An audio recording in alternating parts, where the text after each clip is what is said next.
ಕೊಪ್ಪಳ, ವಿಜಯನಗರ, ಬಳ್ಳಾರಿ ಮತ್ತು ರಾಯಚೂರು ಜಿಲ್ಲೆಗಳ ರೈತರಿಗೆ ನೀರಾವರಿ ವಿಚಾರದಲ್ಲಿ ಯಾವುದೇ ಅನ್ಯಾಯವಾಗುವುದಿಲ್ಲ ಎಂದು ಜಲಸಂಪನ್ಮೂಲ ಸಚಿವ ಶಿವರಾಜ್ ತಂಗಡಗಿ ಸ್ಪಷ್ಟಪಡಿಸಿದ್ದಾರೆ. ಮುನಿರಾಬಾದ್ನಲ್ಲಿ ನಡೆದ 126ನೇ ತುಂಗಭದ್ರಾ ನೀರಾವರಿ ಸಲಹಾ ಸಮಿತಿ ಸಭೆಗೆ ಮುನ್ನ ರೈತ ಮುಖಂಡರೊಂದಿಗೆ ಅವರು ಚರ್ಚೆ ನಡೆಸಿದರು. ರಾಜ್ಯದ ಹಲವು ತಾಲೂಕುಗಳಲ್ಲಿ ಬರದ ಛಾಯೆ ಕಂಡು ಬಂದಿದೆ.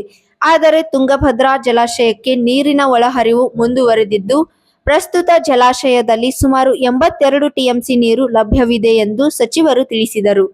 ಲಭ್ಯವಿರುವ ನೀರಿನ ಸ್ಥಿತಿಗತಿಯನ್ನು ಪರಿಶೀಲಿಸಿದ ನಂತರ ಎಲ್ಲಾ 4 ಜಿಲ್ಲೆಗಳ ಜನಪ್ರತಿನಿಧಿಗಳು ಮತ್ತು ರೈತರ ಸಲಹೆ ಪಡೆದು ಕಾಲುವೆಗಳಿಗೆ ನೀರು ಹರಿಸುವ ಬಗ್ಗೆ ಅಂತಿಮ ನಿರ್ಧಾರ ಕೈಗೊಳ್ಳಲಾಗುವುದು ಎಂದು ಅವರು ಹೇಳಿದರು.